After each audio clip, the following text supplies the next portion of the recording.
234, você tem esse voto aí, Pedro? Afastamento por cursar disciplina de mestrado. É um voto de conversão de diligência, é bom que fosse visto hoje. Tá. Só o braço. Né? Tá, então a gente tem essa inversão que eu anotei aqui. E tem também o 236 de 2014, que tá com o Wagner. Não precisa necessariamente ser hoje, mas tem. Não? Tá, então eu te deixo pro próximo. É porque o prazo não está tão. Claro. Tá. E depois você pegou? Pode falar. O que eu tenho, que é uma proposta de realmente da pessoa inicial estagiário, eu fiz o pedido de conversão de dias para poder fazer isso do impacto orçamentário financeiro, então acho que poderia já fazer para poder adiantar, começar a conversão. Tá. Vamos quando acabar esses aqui, aí se Tá. tem tempo. Se provar E tem os estagiários. esse processo do Wagner, tem um que é também diligência e bonificação de resultados dos servidores. Aí também como é conversão em diligência para adiantar se for provar. Eu vou chamar então primeiro o 2. O seu qual que é o número? Pode ser, 242. Até porque pela ordem seria o primeiro mesmo. Vamos lá. Processo Pode entrar, é que eu não tenho ele aqui, mas pode. Processo 242/2014, interessada é Elizabeth Freire Magalhães. Pedido de afastamento para participação em curso.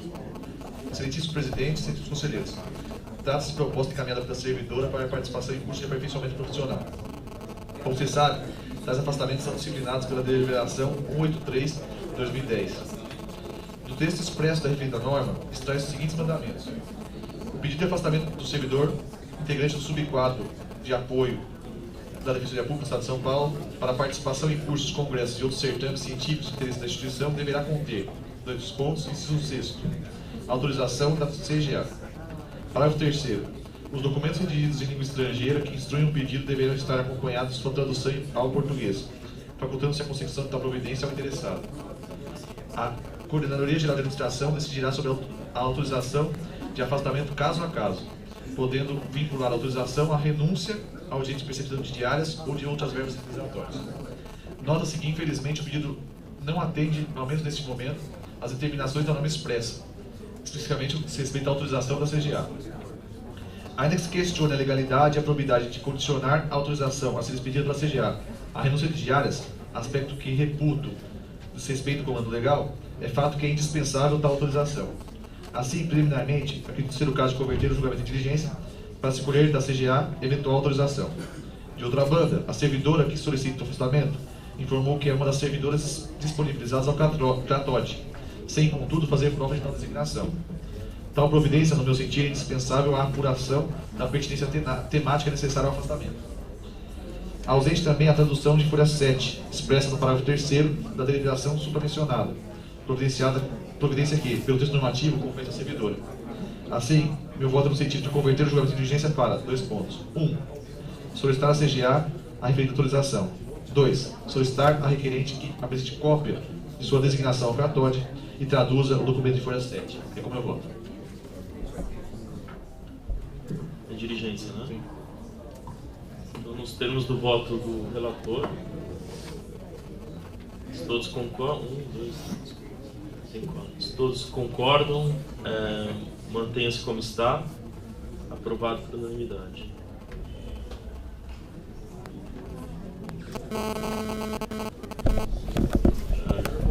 O do Pedro. Ô Pedro, o seu que número que é, o do estagiário? 244/14. Posso chamar ele? Então, com a palavra, Pedro Avelar, eu estou sem os dados aqui do processo. Trata-se de pedido de requerimento da segunda e terceira subdefensorias públicas, protocolado no dia 3, que é hoje, justificadamente, como disse o conselheiro Bruno, né, com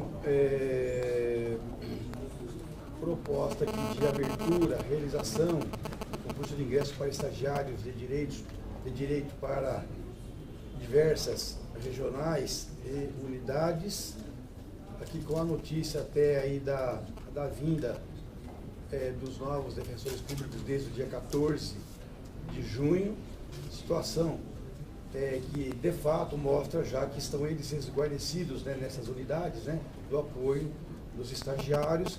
Há uma fundamentação muito curta, mas tranquila, muito bem feita, que dispensa até maior apreciação. Existe aqui a citação das unidades, evidentemente fruto já do conhecimento que delas deve ter a segunda e a terceira sub, e que portanto me dispensa aí, maior indagação, e inclusive já vem até aqui com uma minuta de deliberação, com a data em branco que se coloca agora, julho de 2014, que diz que autoriza a realização de concurso de ingresso de estagiários pelas defensorias públicas da capital e regionais da região metropolitana da capital e do interior do estado, aos considerandos, na forma do que eu já relatei aqui, e o artigo, eu depois vou dizer as regionais, lembro que o artigo, né, o artigo 1º, ao qual eu sugiro que o acréscimo de redação, né, diz que fica autorizada a realização de concursos públicos regionalizados de provas e títulos para estagiários de direito para as seguintes regionais da Defensoria Pública. O inciso 1, com o título de capital, descreve a necessidade de concurso para as regionais Infância, Leste, Sul e Norte-Oeste. O inciso 2, que se reporta à região metropolitana da capital, faz referência às unidades de Guarulhos, Franco da Rocha, num outro item, a unidade de Itacoaquecetuba e ainda unidade de Mauá. E no terceiro inciso, que se reporta ao interior, as unidades contempladas são a de Barretos, Guarujá e Itapetininga. Nesse caso em particular, talvez ficasse, na minha opinião, né, mais claro dizer estagiários para as seguintes regionais e unidades, né? Porque no inciso 2 aqui só se fala de unidades de Guarulhos, Franco da Rocha e tal, né?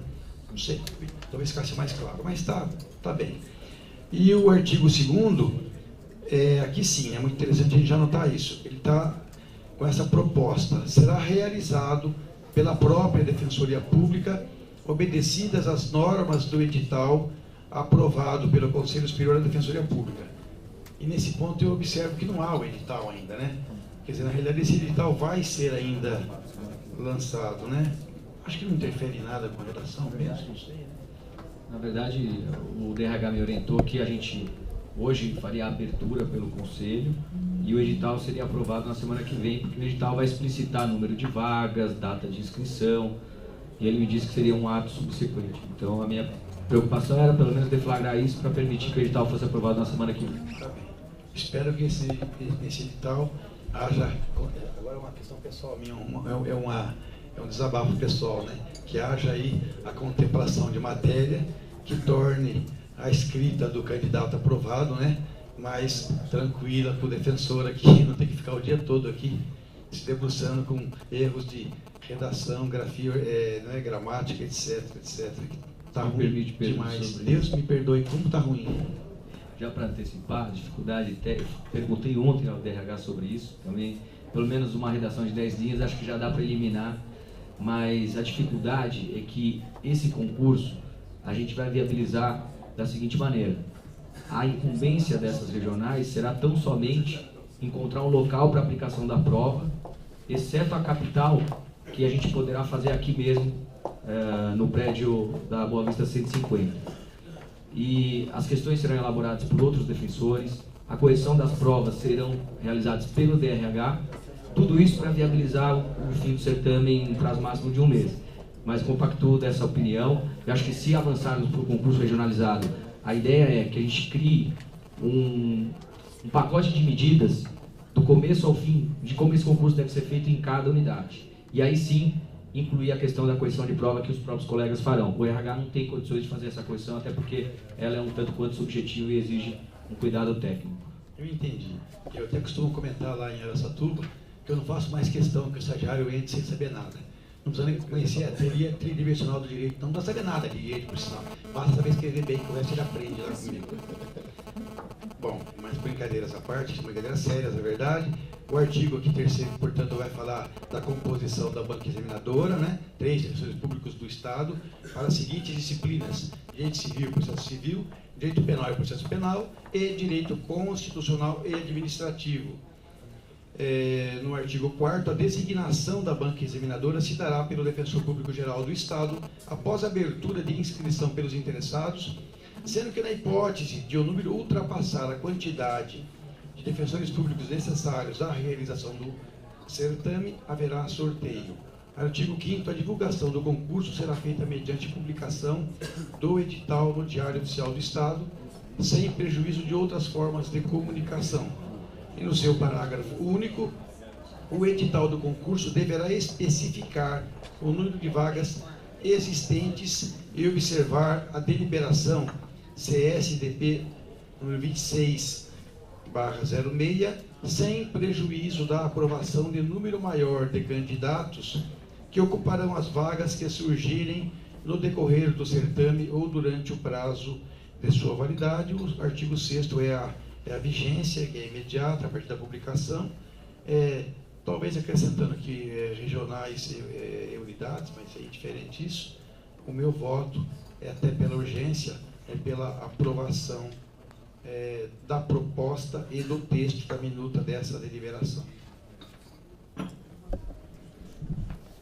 Aberta a inscrição, caso alguém queira se manifestar.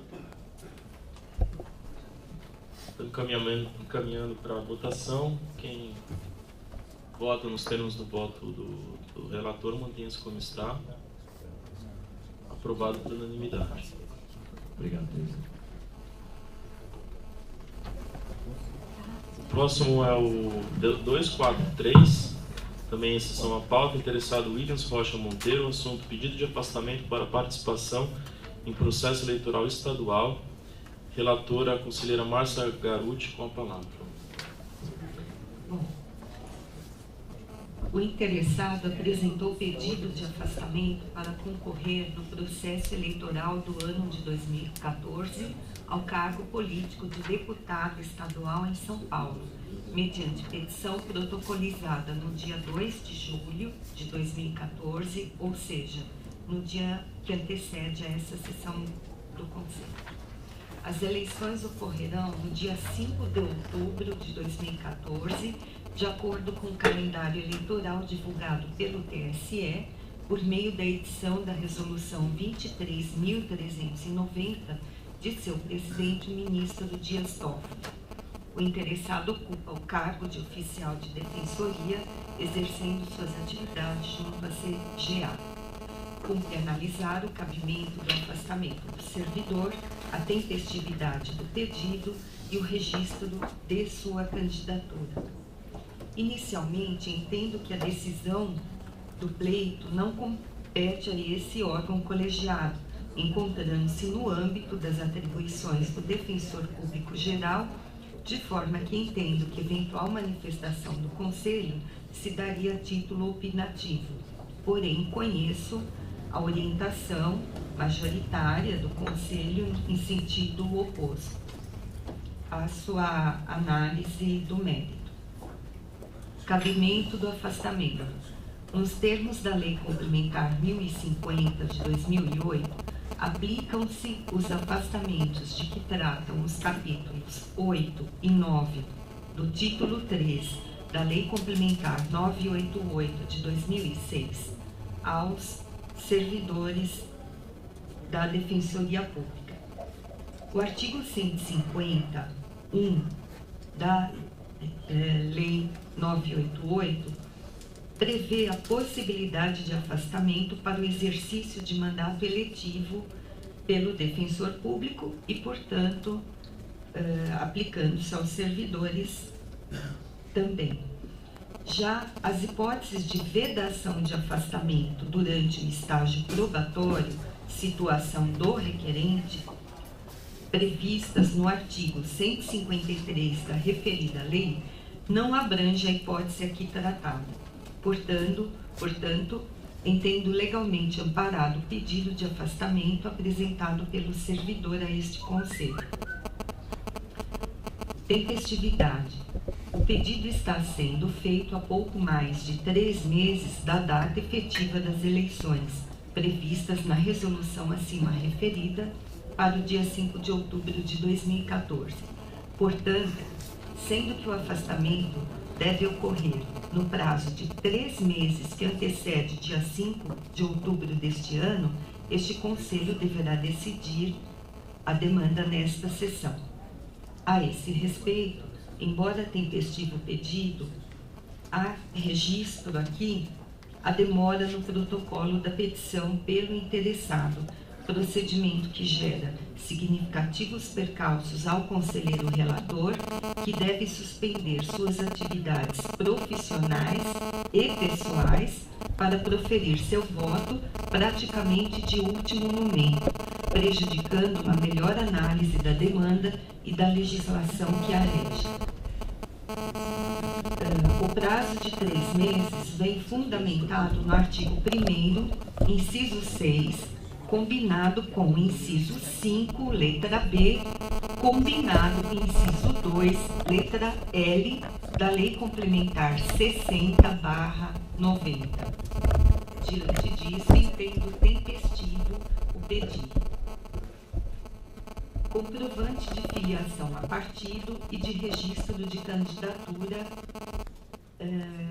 depois TSE, mas é TRE, perante o TRE. O interessado fez prova de sua filiação a partido político, conforme demonstra a certidão emitida pelo TSE, encartada a folha 4 dos autos, no prazo previsto na já mencionada resolução desse tribunal. Prevê o prazo de 1 ano, ou seja, então ele teria até dia 5 de julho de 2003 para ter se filiado ao partido político, e está atendido esse requisito. No entanto, não há comprovação de que a candidatura do interessado foi registrada por seu partido político junto ao TRE. Nesse ponto, ressalto que a resolução do TSE estabeleceu que tais registros deverão ser requeridos ao TRE até o dia 5 de julho de 2014. Dessa forma, faz-se necessária a juntada aos autos da concretização do registro da candidatura do interessado para que se aperfeiçoem os requisitos para o afastamento. Então, diante disso, manifesto-me pelo deferimento do pedido, porém, condicionado à juntada aos autos do registro da candidatura do interessado junto ao TRE, prova a cargo exclusivo do interessado. Caso não juntado, ficará sem efeito o deferimento do afastamento. E creio eu, completando aqui o meu texto, creio eu que essa prova deverá ser feita no máximo até segunda-feira, porque se o prazo para o partido se encerra dia 5, agora, segunda-feira, que se iniciaria o afastamento concretamente, ele já estaria de posse desse registro da candidatura dele perante o TRE. Enfim, senhores conselheiros, foi o que eu pude apurar desde ontem à noite na minha casa.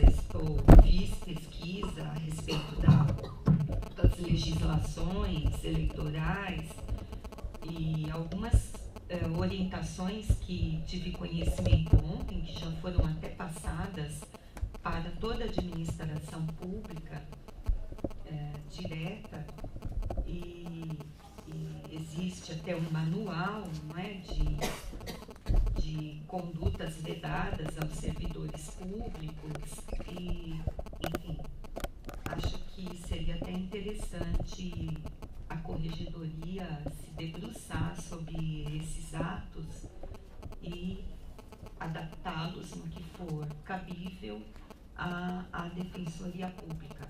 Enfim, a corregedoria ou outro órgão que entenda ser sua competência.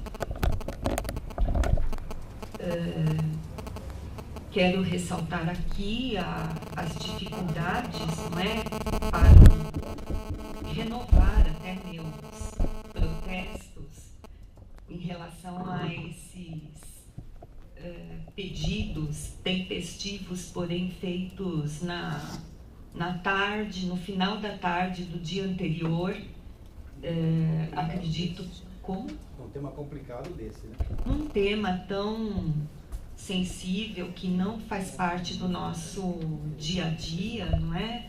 Por mais que a gente tente entender, é um assunto que merece um estudo da legislação, que é, como Pedro frisou, né, um assunto mais complexo.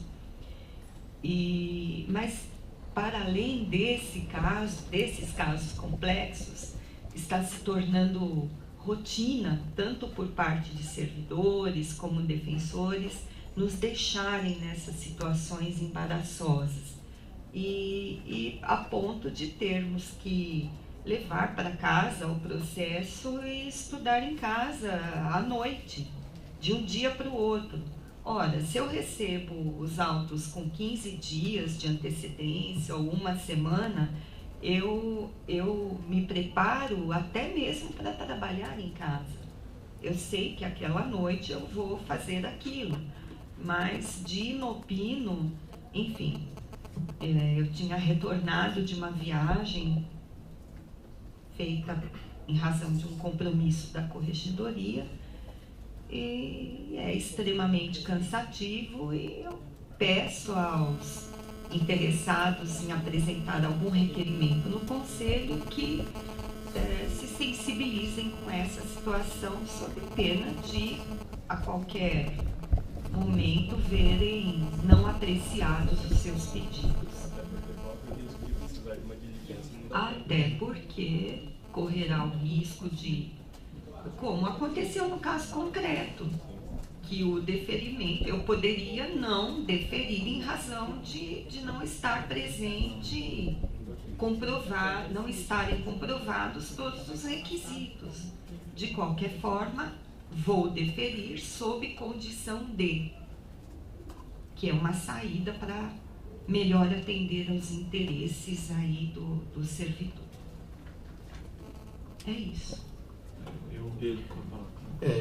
Eu queria discutir esse tema assim, com um voto, acredito eu, até de concordância, mas também pontual. Não concordaria, não quero prejudicar aqui o interessado, só por isso. Agora, também tive que pesquisar nos intervalos aqui das disposições do orçamento, né? Exato. Bom, aí nessa pesquisa muito rápida, dá para dizer, em primeiro lugar, algo que eu já tinha visto só de saber do processo. Já tinha essa ideia anterior, quando um colega disse que ia se inscrever, aliás, ele não se inscreveu, era um terceiro colega que acabei sabendo que não se candidatou. Na realidade, primeira ponderação, que até é a preliminar da Márcia, não é matéria do Conselho Superior. E dá para fazer isso com bastante tranquilidade, porque no artigo 19 há uma referência expressa ao 150, inciso 5º, que por sua vez lá, depois o próprio 150, inciso 5º, vai tratar de um caso específico de autorização DPG para afastamento para cursos. Ok, retira esse. Mas afora essa menção expressa, o artigo 19, acho que é no inciso 15 da 988, também genericamente vai atribuir ao defensor público geral como é que é o termo, não sei o termo que usa lá, não está aqui aberto o texto, não é homologação, mas vai a competência para, né, enfim, como é que a gente fala lá, homologar ou publicar lá. Claro, isso aqui tem visto num conjunto, evidentemente que nas demais hipóteses de afastamento em que expressamente já há uma atribuição concorrente ou específica, que são as do Conselho, claro, o 19 não se aplicaria. Nos demais casos é o 19, inciso 15. Há uma exceção específica, que é o caso do 150. Mas os incisos legais de afastamento que estão na lei, e um deles está até dizendo lá do caso esse que a gente aprecia hoje, que o cabimento dele, a fundamentação dele, se dá por intermédio da lei própria. Então, vamos ter que pesquisar a lei própria, que eu pesquisei também aqui, aliás, o requerente coloca a principal delas aí, para se saber no que é cabível ou não. Agora, e essa hipótese, evidentemente, não é do Conselho, com muita clareza, que tem todos os itens que são do Conselho, e não ou melhor dizendo, resta ser do DPG, porque é de alguém. Mas, mesmo o DPG, não está aqui com a possibilidade de editar oportunidade e conveniência, não. É funcionamento legal, que vem da Constituição, lá do artigo, eu até anotei aqui, 14, parágrafo 9º, que remete à lei complementar, que é a lei que nós até abrimos aqui, que ele cita aí, 64, a lei complementar, que você tem que fazer um intrincado de cumulações, né, para poder verificar o cabimento delas, né? Então, aí o que acontece? É matéria para o DPG mesmo, mas ela é matéria com base legal, que ele vai, portanto, só verificar o quê? A formalidade. E a formalidade, a Márcia foi muito feliz nisso. Eu achei aqui, a título de exemplo, de modelo, porque eu já conhecia essa legislação, uma recomendação da Secretaria da SAPIC. Ela tem tudo prontinho para quem quer concorrer e se afastar. Um manualzinho feito aqui, que eu estou até aberto aqui na minha frente.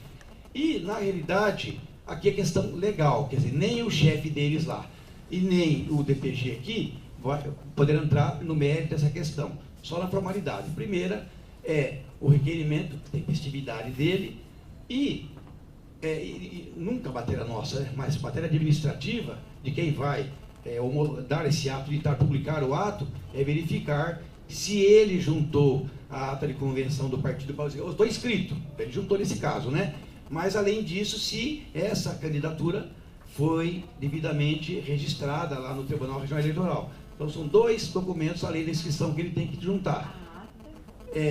Ao registro, né? A convenção do partido, que a ata é um nome genérico, mas pode ser outro documento, que dê uma certidão, por exemplo, pode ser uma certidão, desde que comprove que ele que teve sua candidatura aprovada no partido. Pode ser uma certidão. Se ele não tiver certidão, basta juntar a ata, porque a ata é termo legal, né? Ela tem que ser publicada no Diário Oficial. Então, se ele juntar a ata, já resolve. Ela costuma ser longa, às vezes. Se ele juntar uma certidão, acho que é a mesma coisa, né? E, assim, aí sim, não basta o partido ter aprovado. Ele tem que demonstrar que essa candidatura foi aceita pelo TRE. Então, é um outro comprovante, que é a cópia do registro, pode ser uma certidão também. Além do requerimento tempestivo, no caso 90 dias, e ela tem que estar publicada no próprio dia, ou a partir dele, no nosso caso aqui é dia 5 de julho. Setembro, outubro, agosto, setembro, outubro, 5 de julho. Portanto, ele tem que estar afastado do dia 5 de julho. O ato não pode ser anterior. Bom, afora isso, não é, portanto, atribuição do Conselho. Então, aqui o voto mais correto é não conhecer. Mas, se não conhecer, vai para o DPG hoje e vai ter que fazer essa análise rápida. Então, se for o caso de pontualmente, pelo que disse o Conselho da Márcia, assim, há uma justificativa para se acolher a pontualidade. Vamos a ela. Na realidade, a apreciação dos afastamentos se dá em decorrência da extensão legal da 1050, não é isso? A lei complementar nossa. Por conta dela, os afastamentos também se aplicam aos servidores. Da mesma maneira, o que significa que os 3 incisos que eu citei, que não são de atribuição do Conselho, para o defensor, também não o são para o servidor. Mas, por conta dessa legislação e dessa ampliação, e porque há muito afastamento para curso, outras coisas mais, o Conselho acabou editando a deliberação 183, até foi complementada pela 200 e qualquer coisa aí, e nesse sentido, ficou mais ou menos aqui, quase que definido, acho que nunca se discutiu essa questão, que ele vai se afastar e manda para o Conselho. E já há precedentes de afastamento decidido aqui, na minha opinião, sem atribuição. atribuição do DPG. Então, por conta dessa deliberação do servidor desconhecer, e faço um parêntese, no regimento interno, que também é outra deliberação aprovada pelo Conselho, há um dispositivo legal, normativo, que diz que é dever do servidor conhecer as normas aplicáveis à instituição, especialmente a ele. Essa é uma delas, né? Então, eu tenho até um outro caso aqui, depois eu vou falar dele, né, que é de afastamento, em que o servidor mostra total desconhecimento da própria legislação aplicável a ele, até de direitos dele. Bom, então esse aqui é um caso típico, né? De qualquer forma, como é até tradicional e como, apesar de que eu não vejo problema mandar isso para a DPG agora, mas no dia de hoje, com o orçamento aí nas costas, é judiar um pouquinho, né? Então eu acredito que pontualmente, mas talvez a gente devesse, na minha opinião, não sei se concorda, né? Talvez até registrar, que é uma apreciação, sei lá, ponto extraordinária, para o caso concreto, para não vincular futuro procedimento. E acredito, aqui com a Márcia, que podemos nos sentar com calma e colocarmos alguma coisinha a mais aí, tanto na questão da competência que o Conselho, nos casos de defensor, acho que o próximo caso é de defensor, né? Como para os casos de servidor, há muita questão aqui um pouco vaga ainda, meio no ar. A lei resolveria, né? Mas para facilitar, talvez a gente devesse aperfeiçoar essa deliberação. Então, nesse contexto, eu citei que toda a legislação aplicável, acho que não vem ao caso, o 134 da Lei 988, combinado com o seu parágrafo único, também autoriza essa licença do servidor público. Não achei nada, não existe nada na Lei 10.261, porque ela também seria aplicável, porque a nossa lei remete a 10.261, mas não tem nada. E a própria Constituição também é muito vaga, né? Porque ela só remete à lei complementar, que é essa lei complicada, mais feita pelos casos de inelegibilidade. Bem, enfim... É uma parte, na verdade é uma parte com relação ao Pedro, um questionamento aí para os conselheiros que estavam nas gestões em que houve deferimento dos afastamentos para mandato eletivo pelo Conselho. Eu gostaria de saber se vocês se lembram qual era o fundamento. Era alguma coisa ligada a 132, alguma coisa do tipo? Foganciani, Márcia e Pedro, eu acho. Não, olha, eu confesso que veio um caso, um deles, em minha época, assim, com todo respeito, igualzinho o que a Márcia está contando hoje. Eu puxei protocolaram, acho que de banho, né? Desculpa. Eu puxei um precedente aqui de 2010, é o processo 274. E o Conselho não, pelo menos no voto, não enfrentou essa questão da competência. Mas eu me recordo. Mas assim, isso. Foi do Adenor, exatamente. Foi do Adenor e desse próprio servidor. Ele trouxe em mãos o requerimento no dia da sessão. Pedro, por que você entende que é competência do defensor geral e não do Conselho? Pela seguinte razão. Bom, eu vou falar sobre isso rapidinho. Artigo 150, até porque o 134 já fez essa referência genérica, né? Fala que o defensor, depois a extensão para o servidor, né? Somente poderá afastar-se. Nós temos aqui 8 incisos, portanto. Bom, o inciso de 2 a 4, 3 e 4, não há problema, o 6º também, porque já está bem claro que é matéria do Conselho. Portanto, o 2, cargo de ministro ou secretário, exercer cargo em função pública, o 4, cargo de assessoramento a tribunais, e o 6º, congressos, o 6º, né? E certames científicos de interesse da instituição.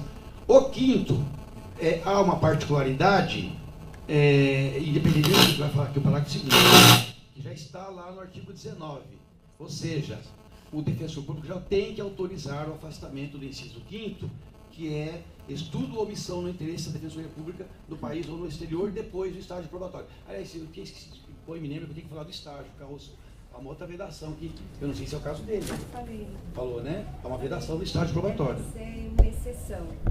O inciso 1 do 150 é exceção. Mesmo no estágio probatório... Poderá fazer nesse caso, é verdade. É exceção. Aqui, mas o fundamento para o afastamento... Bom, mas aí, permite só concluir, então discussão um pouquinho, para concluir. Porque faltaram aqui 4 casos para a gente complementar aqui. Bom, aí nós temos aqui, portanto, a hipótese do inciso o parágrafo segundo vai falar só de remuneração, não é o caso aqui, portanto. O terceiro, mesma coisa, não tem nada a ver. Agora, no inciso 6º ao 8º, fala de prejuízo aos vencimentos. Os casos em que cabe ao Conselho são expressos lá, portanto, no parágrafo 1º. Esses 4 casos está expressa na lei que depende o afastamento de prévia autorização do Conselho. Esses 4 casos estão escritos aqui na lei. Agora, um caso em particular, que é o 8º, está escrito no inciso 8º do artigo 150, que qual é o fundamento para esse afastamento? São os termos da legislação eleitoral. Portanto, não é a nossa lei complementar, não é ato normativo, é a lei eleitoral que vai dizer o cabimento ou não. Portanto, a gente é obrigado a ir pela Constituição, artigo 9º, artigo 14, né? Parágrafo 9º remete à lei complementar. Você vai para a lei complementar 64, está bem claro lá. Então, por quê? Porque é por força da lei eleitoral, está bem claro no inciso 8º da nossa lei. Agora, aí o que fica falando? Bom, tá bom, lei eleitoral, mas e daí? Ele vai só por conta própria? Não, ele tem um superior hierárquico. E não depende do Conselho, porque não está nas hipóteses do Conselho. Quem é o superior hierárquico? Aí você vai para o artigo 19, as normas genéricas aqui, você pega o inciso. São 2 incisos, um genérico e um que fala só do afastamento para os cursos, né? 2 incisos. Um genérico fala assim que cabe a ele publicar os atos, além dos atos de gestão, estão aqui, ó. O inciso 15 fala assim, cabe ao DPG editar atos de aposentadoria, exoneração, afastamentos aqui, e outros que importem vacância de cargos na carreira. Então afastamento está na primeira parte, não tem nada a ver com vacância na carreira. Então, a exoneração e os afastamentos são atos DPG. Tem mais um inciso, mas ele é específico lá para o inciso 15, né? Está lá na frente, lá, acho que é o 22, parece lá, né? Mas então, enfim. Ou seja, se não está nos 4 casos que cabe ao Conselho, não está nos 4 casos. Só resta, claro que todos os demais casos, que ninguém vai sair espontaneamente. Quem é que resta? Resta o DPG, pela combinação do inciso 1º, são os atos de gestão, que é a norma genérica, com o inciso 15, que fala em afastamentos. Então é ato DPG. Só que aqui é uma particularidade. Apesar de ser ato DPG, dos 4 casos que restam, que são atos DPG, um deles o DPG não pode analisar conveniência e oportunidade. Porque é a lei eleitoral que dita isso. Há uma norma legal relacionada a estágio probatório, mas ela é excepcionada, tem razão. Então, portanto, nem isso que ficaria vedado. Então, é mero caso de o DPG verificar se ele está regularmente inscrito no partido, se o partido aceitou a candidatura dele e se o TRE homologou. É só isso, e se ele requereu no prazo certo, são 90 dias antes. Então, se passar um dia, ele já não pode mais. Se esse requerido tem que entrar no dia, na segunda-feira, ele já não pode mais, porque já passou o prazo. Só uma análise da questão eleitoral sobre isso que está falando. Só para tirar que acho que a Márcia tinha colocado a questão do registro da candidatura, não é isso? Isso. Porque são 2 questões diferentes. O registro da candidatura e a ata de convenção do partido. A convenção eleitoral, isso. A ata da convenção eleitoral ela tem prazo para ser apresentada até dia 30 de junho. E o registro da candidatura ela tem prazo até 5 do ano da eleição, até 5 de julho da agora. Então, assim, é possível que, e 5 de julho é sábado, então é possível que no caso específico ele só tem segunda-feira. Ele só tem segunda-feira o registro da candidatura. Então, eu acredito que só, na verdade, a convenção destacando que ele é o candidato, que ele vai ser candidato, já supriria essa... Isso é verdade, por isso que eu falei certidão. O mais comum é certidão. Isso. Certidão ela vem dizendo que ele está... Porque é uma praxe... De que Não, do partido político que ele está afiliado. Dizendo que ele foi aprovado em convenção para poder concorrer à eleição, porque não tem no processo. Mas se a efetiva... É porque o registro... Então, é que também tem um outro problema. O efetivo registro, ele só vai ser, na verdade, é uma prática dos partidos apresentarem apenas no dia 5.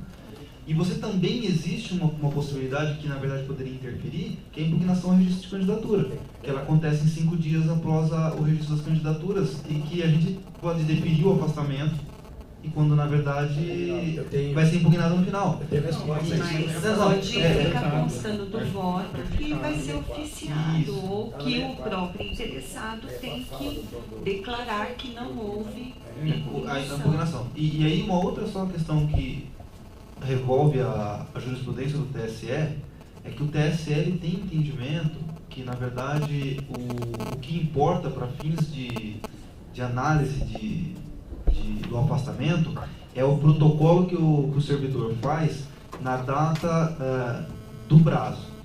Então, se ele protocolou, independente da data em que há a decisão da autoridade administrativa, já é suficiente para fins de registro de candidatura ou afastamento. E há também precedentes que falam o seguinte, que ainda que a decisão, o protocolo tenha sido feito fora do prazo, se ele faticamente se afastou dentro do prazo, o TSE também admite esse tipo de afastamento. Então, acho que só levando em consideração essas ponderações que o Pedro colocou, só para forçar aqui, então assim, eu acredito que só a convenção seja suficiente, mas se o registro não se efetua, aí seria interessante que houvesse essa comunicação sob pena, assim, claro, de falta funcional, porque ele não está apto a exercer a candidatura, então não poderia ficar o prazo que a lei fala para a campanha. Afastado. Tem recurso, é efeito devolutivo, está estudando a lei. E se for revogado, volta a estar antes, sem prejuízo do que ele já teve. Mas eu digo, mas ele tem que se inscrever sim, ele tem que aprová-la assim, não é assim que ele está falando, que aguardar a saída. Só, Pedro, não entendi. Eu ia falar sobre... a princípio, Pedro, eu vou discordar de você com relação à competência do defensor geral, porque assim, a lei complementar 64, que é a legislação eleitoral pertinente, ela fala que o servidor ele deverá se afastar. Então, na verdade, ela está tratando de um afastamento, né, a exigência do afastamento até 3 meses anteriores ao pleito. Aí, se nós olharmos a lei complementar 988, os afastamentos eles são tratados no artigo 150, né, o rol de afastamentos e o inciso que a gente está tratando aqui é o inciso 8º da Lei Complementar 988. É isso, né? Isso é o inciso 8º.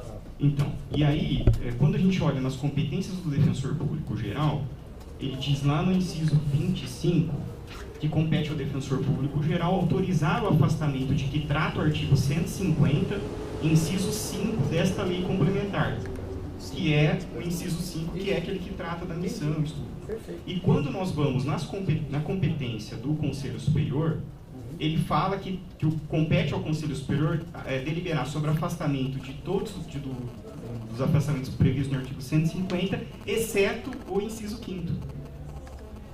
Qual o dispositivo? Espera, 58. Depois tem para do 1 ao 4, e do 6 ao... Acho que eu pago um almoço se eu achar esse dispositivo aí. Não, se eu perder, eu pago, com prazer. Esses 8 eu não tinha, não, que eu olhei também. Se eu achar... Mas não, só para ele, pelo amor de Deus. Vai que eu estou errado, vai que eu esteja errado. Competência tem 31. 31 do Conselho? Certo, né? Não, sim, espera aí. Eu tenho a impressão que se achar, eu dou um almoço para ele. O artigo 31 fala o seguinte: compete ao Conselho Superior deliberar acerca de afastamento de membros do candidatura, salvar a hipótese 155. Isso, é isso aí. Então, somente naquelas hipóteses do inciso 5 é que compete ao Defensor Público Geral. Aí, quando nós vamos ler o parágrafo 1º, que daria a margem à interpretação de que o Defensor Público Geral é que deliberará sobre os outros afastamentos, que não aqueles incisos, na verdade, eu interpreto da seguinte forma: se naqueles casos em que o parágrafo 1º do 150 ele aponta, é que o Conselho Superior ele deve autorizar previamente. Nos demais, ele decide de forma definitiva, exceto no inciso 5º. Eu acho que é uma forma de interpretação. Aliás, até bem razoável, né? Eu fico realmente com essa questão. Então, por que é que lá no artigo 150, no parágrafo 1º, vai dizer, então, assim, que compete, né, ao Conselho manifestar-se, aprovar, ainda fala aprovar, né? Acho que é aprovar, para não falar bobagem, deixa eu ler o termo exato. Prévia autorização. Autorizar, né? 150, poderá afastar-se, tem os casos aqui, né? Aí, depende de prévia, quer dizer, não cabe autorizar, então. Isso quer dizer que cabe só se manifestar, então, sem autorizar. É o mesmo ato. É a mesma norma. Conselho manifestar. Ou seja, cabe a gente fazer uma oba danado, mas quem decide é o DPG, então. Ali foi sugestionar, só fazer a sugestão. Não tem sentido. Tem sentido. Então, mas aí você tem que ler. É que como eu conheço a Lei 988, como ela foi feita, para ter ideia, desculpe, é um exemplo rápido, né? Há um dispositivo vetado por causa daquela questão da cota racial que vetou também o Conselho de Apreciação de remoção por conta disso, por conta de uma redação muito mal feita. Então, mas veja bem, prévia autorização não é deferimento definitivo. Senão não teria razão do legislador colocar prévia autorização pelo Conselho Superior. É uma interpretação razoável. Mas eu acho que assim, tirando o parágrafo 1º, acho que as atribuições do Conselho e do Defensor Geral, para mim, são claras com relação aos afastamentos. Nós temos duas modalidades. O inciso 5º é de competência. Entendi. O fato dele ser o inciso 5º, sim. Ele especificou um caso que ali é específico mesmo, é verdade. Mas ele coloca genericamente também lá nos demais afastamentos, exoneração, a não ser que contemplemos depois daquela vírgula, que aquele final que ele fala, se refere, portanto, aos casos de vacância do cargo. Pode ser. Aí sim. Ou seja, se entendermos, interpretarmos que naqueles casos que eu citei aqui, do DPG 19 e inciso 15, só vão se aplicar se tratar de vacância do cargo. Agora, afastamento com vacância do cargo? Tem a competência do 15. Onde existe afastamento com vacância do cargo? O conselho que edita o ato é o DPG, não é? Mas eu digo, então, essa interpretação que eu estou falando. Porque senão não teria razão de colocar prévia existe interesse para tratar dos assuntos particulares. Mas é licença, não é afastamento. Aliás, falei, por curiosidade, a Lei 8712, que é do âmbito federal, não chama isso de afastamento, chama de licença, né? Pedro, e você vê que o parágrafo 1º ele complementa sob pena de nulidade do ato. Ou seja, é uma exigência procedimental aí. Talvez a prévia autorização depois... Não sei se merece o almoço, mas o argumento do conselheiro Rafael, de qualquer forma, não é prejudicial, porque ele então faz com que o conselho se manifeste sem vinculação, então. Foi isso ou não? Ou teve vincularia? Teria que... Não, o conselho delibera. Quem delibera é o conselho. O conselho delibera, sim. Quem edita o ato depois... Assim como os demais afastamentos. Se o conselho não autorizar, então nem vai para a DPG, então? Não. Parágrafo 1º, depende de prévia autorização. Porque o DPG, a competência do DPG com relação aos afastamentos é só o inciso. Tá bom, e se o conselho autorizar, também não está afastado, né? Aí depende do DPG. E com base no que, então, com base no que ele poderia, então, contrariar o conselho? Não poderia. É questão de competência. Isso é expediente, porque o gestor é do direito. Não sei se concordo, mas... Mas é isso. O caso anterior citado... o caso anterior citado, infelizmente... Aliás, é até muito difícil, até a Márcia, a conselheira Márcia falava, só para concluir agora. Também a gente não fez, no caso anterior, aquilo que agora a própria conselheira Márcia falou, que eu também quero reiterar, porque por qualquer motivo. E a coisa acabou chegando no dia de hoje. Talvez agora, com esse caso concreto, e até que acho que estou quase me rendendo já, né? Ao conselheiro Rafael. Enfim, então nesse caso, a gente pode ditar o procedimento de qualquer forma, a partir de agora, realizar um estudo mais tranquilo e não deixar a coisa chegar para a eleição de 2018. E nem sei se estarei ainda entre esse mundo dos vivos ainda. Então, dessa forma aqui, nesse caso, eu vou... sim, há uma questão... Na verdade, é um voto de aprovação condicional, não é isso? Foi essa a saída. Agora, nós temos que decidir se ele deverá comprovar com a juntada da ata da convenção eleitoral do partido ou com o registro da candidatura dele pelo partido. Esses requisitos estão na lei 74 também. Esses requisitos estão lá. Ou que no prazo de 6 dias, porque tem 5 dias para a candidatura dele ser impugnada, no 6º dia ele apresentar a certidão de que não houve impugnação. Não, eu acho que isso é irrelevante, porque ela é recebida na vida devolutivo e os atos depois, e depois estabelecer um prazo de 5 dias, porque se for julgado depois e for deferida a impugnação, simplesmente volta ao status quo ante. São válidos os atos praticados. Na verdade é para a candidatura definitiva, né? E aí um dia ele não tem como comprovar porque pode ter impugnação. Até para a gente, de repente, seguir os precedentes que a gente tem no Conselho, do 274 de 2010, foi estabelecido, estipulado o prazo de 5 dias para complementar, porque o pedido também tinha sido aprovado, condicionado a... Permite uma questão até de ordem. Aparentemente, não sei a conselheira Márcia que ela vai dizer, mas aparentemente esse argumento trazido aqui está me convencendo, do tocante aí à atribuição do Conselho. Não é o que eu imaginava, mas parece que está bem fundamentado. A conselheira também, porque também sustentou o não cabimento. Nesse particular, volta atrás também ou não? Quanto ao cabimento? Por que eu falo? Porque a gente poderia, ao fazer a aprovação, já registrando expressamente que o Conselho deliberou previamente que se trata de atribuição. O que acham? Porque, se for o caso, a conselheira voltar também, não sei se ela vai... Porque eu retrocedo nessa postura, então, e aí, se o Conselho concordar, pode-se aprovar mediante a condição, um prazo, tudo bem, né? Mas já ditar-se desde agora, que vai evitar que daqui a 2 anos eu fique uma hora discutindo isso, né? Que o Conselho preliminarmente decidiu que se trata de matéria de competência do próprio Conselho. Mas qual é o problema se eu mantiver meu...